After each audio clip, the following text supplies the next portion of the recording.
What's up, guys? Welcome back. So, we're trying something different this time. I actually have the topic of the video before I start. I get this a lot. I don't get it. I've only think about it like once or twice, but I see it a lot in all the forums that I'm in and Facebook. You know, I'm in a couple of hotshot groups. I'm in some just over-the-road transport, you know, hauling groups. I'm in some RV transport groups. And what I see a lot of is, well, should I run out my 70? What's a recap hour? And how do they work? Well, I've done a video on that, and it's entitled, What are recap hours? How do they work? Or something along that line. But should I recap, or should I burn my 70? And that's what we're going to talk about this video. I'm gonna go pick up that National Guard load that I've been sitting on since September, which has just been awesome, and we'll cover that in little bits as we go on down the road this video.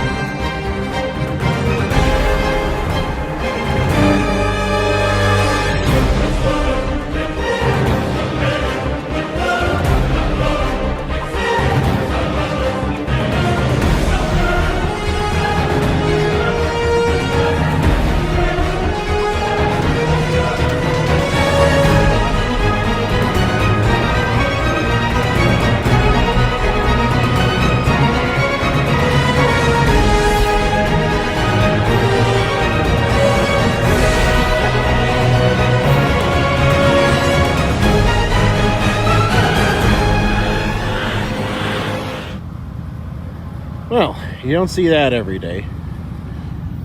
I don't know if that's a box truck like a U-Haul or a Penske or something, or if it was somebody's haul and tow rig.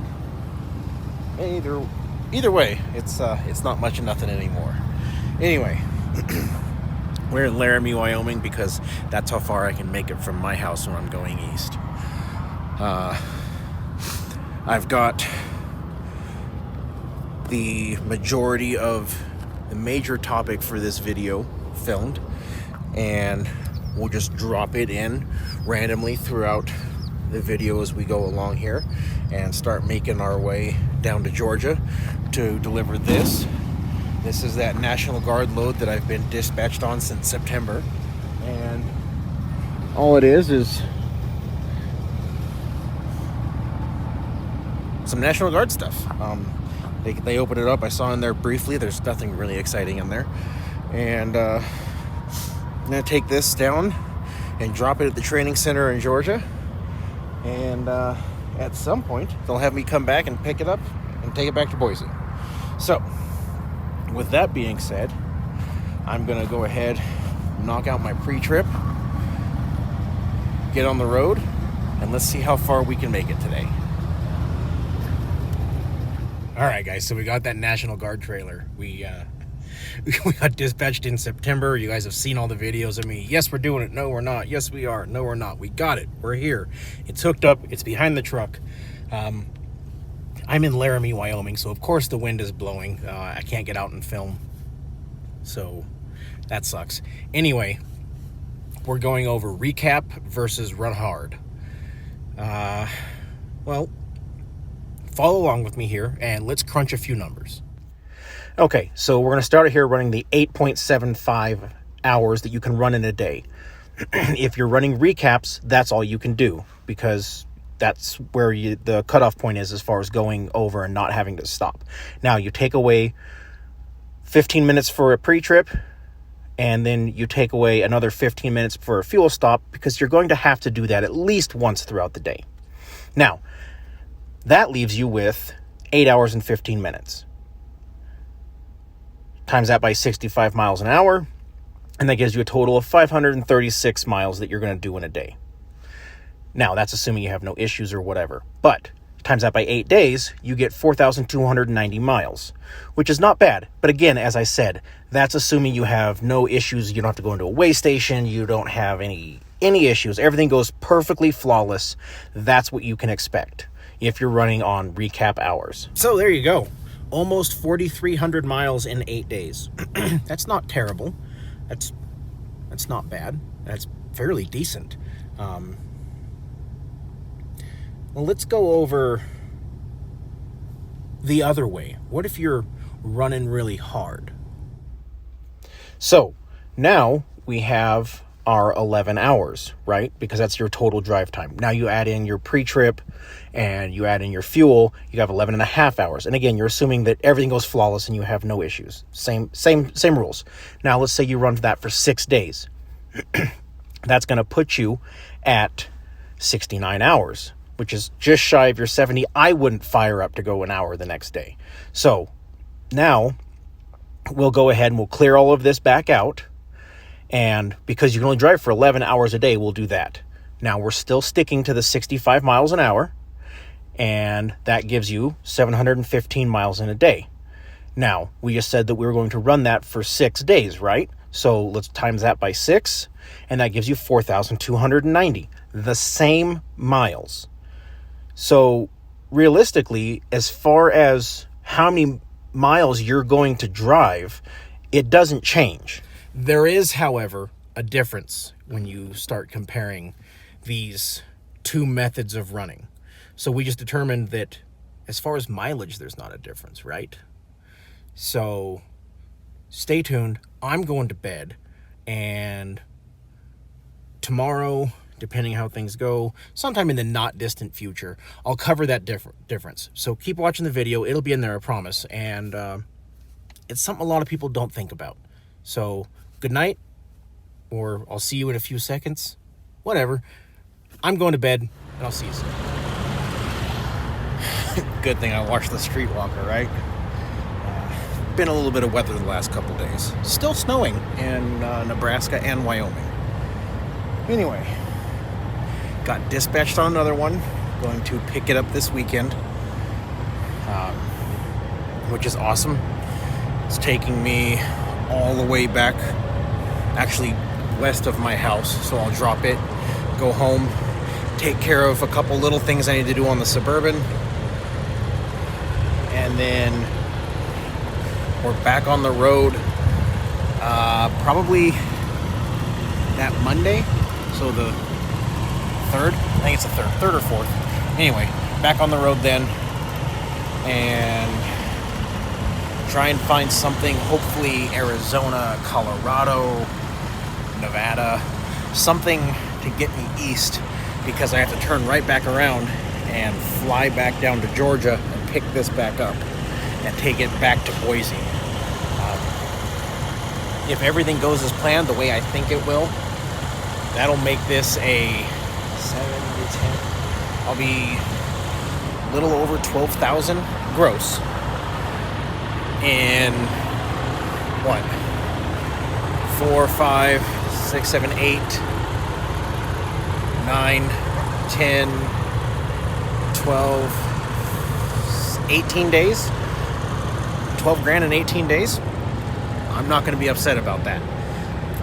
Anyway, as I said, there's one more thing to discuss, the difference between running recaps and running hard, right? Okay, so here's the big difference. While you're getting the same mileage out of both of them, so as far as that, there isn't a difference. However, once you get past that 6th day, if you're running hard, now you got a day and a half off, a day and a half to relax, sit at a truck stop, maybe do your laundry, just kind of unwind. If you have friends somewhere in the country and you happen to be in the area, go hang out with them. You guys have seen me do that a plethora of times. So for me, it makes more sense to run hard, personally, just because I get the time to relax and unwind and hang out with friends, hang out with family, just kind of decompress everything from dealing with the idiots that we all see out here when you get into, particularly in the bigger cities. Anyway, not sure where this video is going to go from here, but as we've learned, you never know what the road is going to bring. So with that, I'll see you guys tomorrow. I wanted to touch on something. I get asked a lot, should I have an ELD? Is the ELD worth it? Well, before we get into that, I got a phone call yesterday, day before, one of the two, saying that I can't have my IFTA in my name.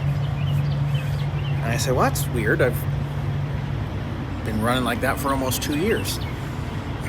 No, you have to run our IFTA because it's tied to our DOT number. And I went, well, that's not what I've been told, but okay, so be it. I'm picking one up on Sunday. I'll just stay there, do a reset, grab it Monday from you guys.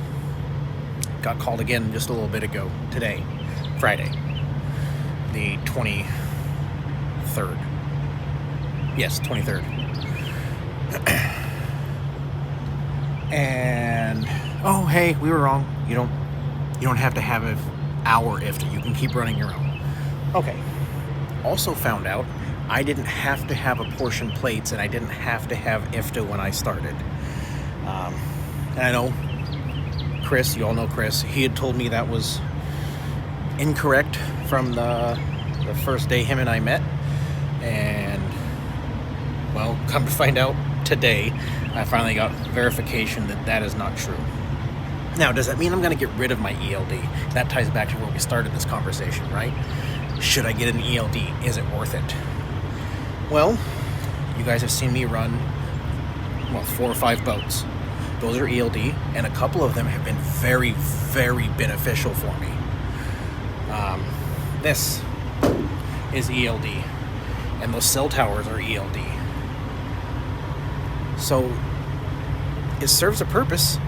I mean, especially considering that I live 18, 20 miles, something like that, from where these cell towers and this thing originate. And they're always loops. You have to go down, and then if you were dispatched to take it down, you have to take it back as well. So it's not a bad thing, especially if you live out west, because these happen a lot.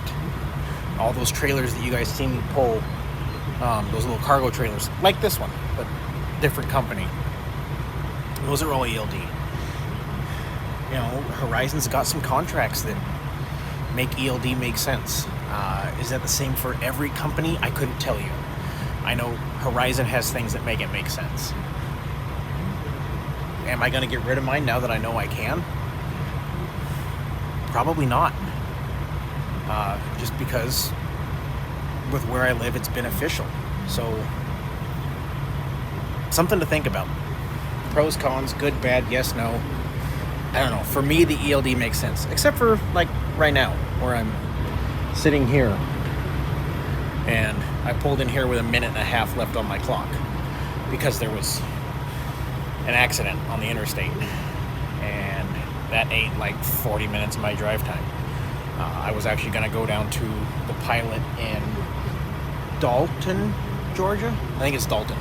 But right now I'm in Ringgold, Georgia. So I lost a little bit of time because of that accident. So, I don't know. There's pros and cons to having it. There's pros and cons to not. For me, where I live, the opportunities it provides, I think it's worth it. And I think I'm probably going to stick with the ELD. Now, I've been giving a lot of thought to going into the flatbed. And at first, I was super let's do this. I want this. And the more and more I think about it, I'm not sure that I'm going to. For a multitude of reasons. I've got a really good relationship with my dispatcher. She absolutely takes care of me. The spending however many hours every day loading and unloading, not really appealing. Always dragging a 53-foot trailer, not that appealing. The fact that not very often do we get flatbed loads going out west, so I would kind of be stuck out east a lot. And with being a member of the club and having the family and all of my home projects, it doesn't really make sense. So I don't know, I don't think I'm gonna go into the flatbed. I wanted to, I really, really wanted to, and I'm not so sure now. Anyway, that's gonna do it for this video. I hope all of you have an outstanding weekend. I'll see you on the next one, and as always, those of you on the roads, I wish you fair winds and following seas. Take care and have a great day.